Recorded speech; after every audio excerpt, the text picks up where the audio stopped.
आप सभी को मेरा नमस्कार। मैं विकास शर्मा, ज्योतिषाचार्य। आप सभी दर्शकों का अपने YouTube channel astrology teaching by Vikas Sharma बहुत बहुत स्वागत करता हूं। दोस्तों, हमेशा की तरह जैसा कि मैं भावों की चर्चा कर रहा हूं आपसे, भावों की उस चर्चा में आज मैं 10वें घर के बारे में आपसे बात करूंगा। 10th हाउस को देखेंगे कि 10th हाउस क्या क्या इंडिकेट करता है, किन किन बातों की तरफ बताता है, किन किन बातों को प्रदर्शित करता है। उससे पहले जो दर्शक मेरे चैनल से जुड़े हैं, मैं उनका बहुत बहुत स्वागत करता हूं और उनसे मेरी छोटी सी रिक्वेस्ट है कि अगर ज्योतिष में बिल्कुल भी ज्ञान नहीं है तो मेरे पुराने वीडियोस जो है बेसिक के ऊपर आप उनको देखना शुरू करें। अगर ज्योतिष में आपका इंटरेस्ट है, ज्योतिष को समझना चाहते हैं, तो वहां से देखेंगे तो बहुत जल्दी आपको ज्योतिष जो है समझ में आने लगेगा। जैसा कि मैं बता चुका हूं, ये वेदों में इसको नेत्र कहा जाता है। ये वेदों का एक अंग है, ठीक है। और जिनको ज्योतिष का ज्ञान है वो मेरे ज्ञान के साथ अपने ज्ञान में और वृद्धि कर सकते हैं। आज 10वें घर की बात करेंगे। तो हमारी यात्रा 10वें घर तक आ गई है, पहले घर से लेकर 10th हाउस तक। एक रिकैप मैं आपको देना चाहता हूं कि ऐसा जो कुंडली है, ये जो ग्राफ है, ये सबके पास होता है। जब अपने अपने घरों में, हमारा जो हिंदू धर्म है वहां सभी घरों में अक्सर ये जन्म कुंडली या टेवा के रूप में सबके घर में ये होती है। तो इसमें 12 खाने होते हैं, आप सभी को मालूम है, बता चुका हूं, मैं एक्सप्लेन कर दिया है। 12 खानों में जीवन का आरंभ से लेके और मोक्ष तक, हमारे मृत्यु तक का जो बीच का समय है, वो इन 12 भागों में डिवाइड रहता है। जितना भी जीवन में हम क्रिया करेंगे सुख दुख के रूप में, वो सब इसके अंदर लिखा रहता है। इसको कैसे पढ़ना है वो मैं आपको बताता हूं, ठीक है। अभी हम भावों की चर्चा कर रहे हैं। तो पहले भाव से हमने क्या समझा? पहले भाव से किसी जातक का जब जन्म हुआ, शिशु रूप में वो आया, उसके जीवन से संबंधित जितनी भी बातें हैं, उसका आचार विचार आहार, उसका रूप रंग, उसका गुण, उसका गठन, ये सारी बातें, उसका जीवन में किस प्रकार का जीवन रहने वाला है, सरलता से है या कठिनाई वाला जीवन है, कोई रोग आदि तो नहीं है, ये सारी बातें पहले घर से देख लेते हैं। शिशु का विकास का यहाँ से क्रम स्टार्ट होता है। फिर शिशु को आवश्यकता क्या होती है? आवश्यकता होती है भोजन की, जो माता उसको दूध के रूप में प्रदान करती है। और जहां पर उसका लालन पालन होता है, वो घर, वो उसके माता पिता, वो उसके दादा दादी या कुटुंबजन जो भी हो गए, वो सारा हम दूसरे घर से देखते हैं। तो पहला घर हमारे हेड पोर्शन को रिप्रेजेंट करता है, दूसरा घर हमारा फेस को रिप्रेजेंट करता है। फेस में जो ऑर्गन्स हैं, आईज, नोज और ये टंग, टीथ, इन सबको रिप्रेजेंट करता है, ठीक है। यहां से यात्रा करने के लिए उसको अब अपने जीवन में उसमें कितना साहस है, कितना पराक्रम है, ये मात्रा हम देखते हैं तीसरे घर से। तीसरा घर हमारे बाजुओं का भी घर है, गर्दन से लेके हमारे दोनों बाजू, और इनसे ही हम कार्य करते हैं। तो साहस कितना है उसके अंदर जीवन में आने वाली जो कठिनाइयों से लड़ने के लिए। उसके बाद यात्रा का क्रम आगे चलता है। अब सब चीज उसको है, तो भोजन दूसरे घर से मिल गया, साहस हमने तीसरे घर से देख लिया। अब उसको सुख का, बिना सुख के कोई जीवन की हम कल्पना नहीं कर सकते। और पहला सुख एक शिशु के जीवन में क्या होता है? उसके माता पिता, उसका घर, उसके खेल खिलौने, और जब वो किशोर अवस्था में होगा तो उसके छोटे छोटे दोस्त, जिनके साथ वो खेलेगा। तो ये सुख का जो है भाव कहलाता है। उसके बाद उस जीवन की यात्रा में हम देखते हैं उसके अंदर कितनी चेतना है, कितना ज्ञान है, कितनी बुद्धि है। जीवन में वो शिक्षा का स्तर कैसा होगा, ये पंचम भाव से देखते हैं। उसके बाद जीवन में उसके किस प्रकार के शत्रु होंगे, कोई रोग तो नहीं है, रोग भी एक तरह का शत्रु है, तो रोग का स्थान होता है।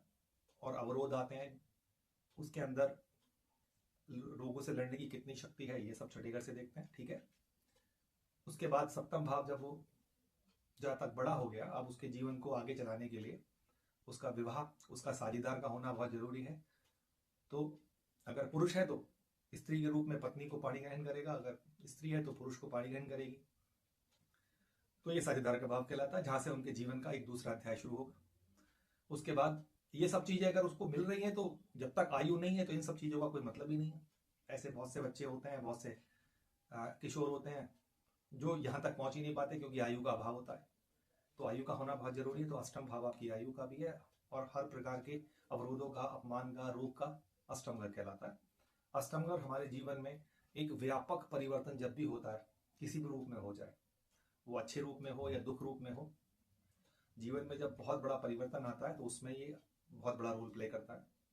फिर आते हैं हम नवम भाव की तरफ, जो धर्म का स्थान है, जो हमारे भाग्य का स्थान है, जो सबसे बड़ा जो है त्रिकोण कहलाता है। भाग्य त्रिकोण कहते हैं उसको, भाग्य का स्थान है। हम जीवन में जब हम किसी बच्चे का जन्म होता है तो उसके भाग्य को हम आकलन करते हैं, उसकी पत्री का अध्ययन करते हैं और जो है पंडित जी से पूछते हैं कि इसका भाग्य कैसा है।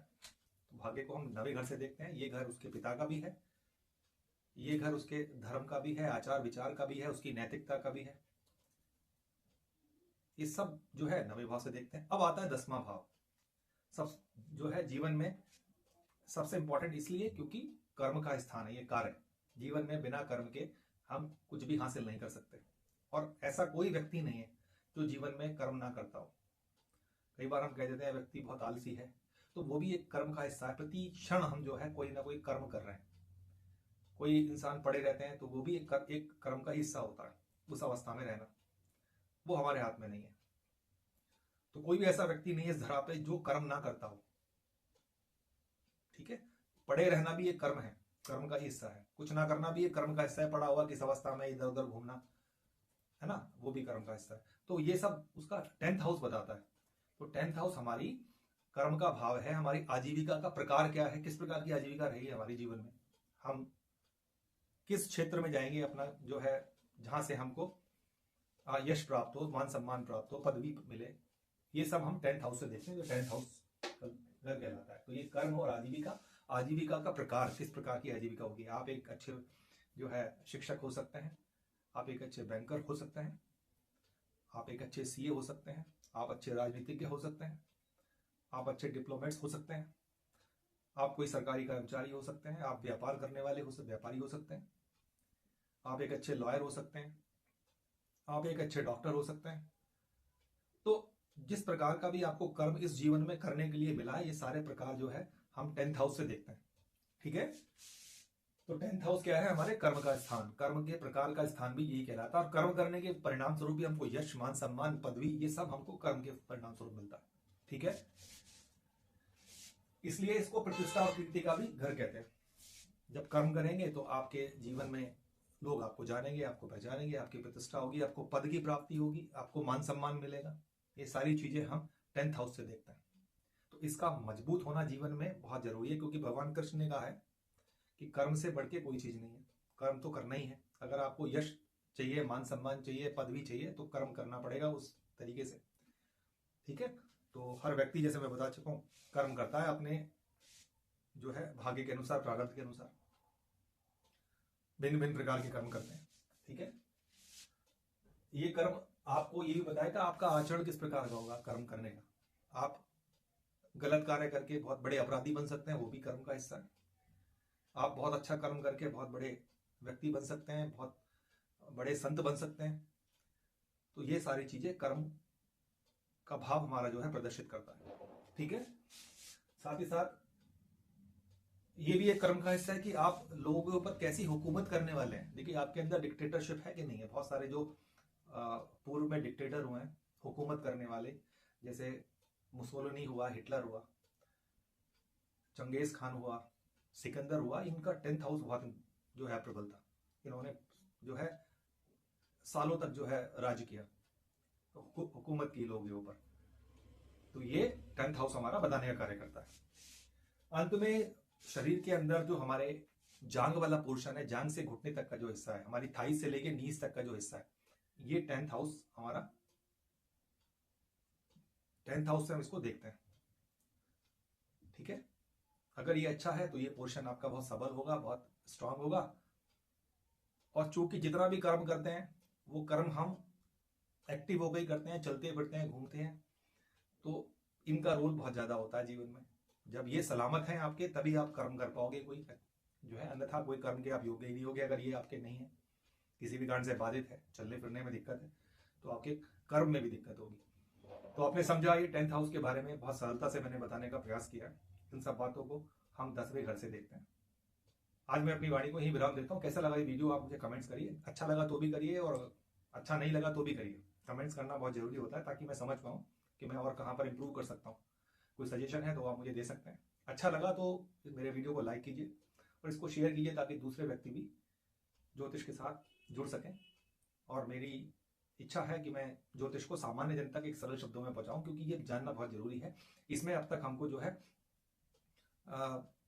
लोगों के द्वारा जो है बहकाया गया है, ये हर व्यक्ति को एक बेसिक एजुकेशन के तौर पे समझना आना चाहिए।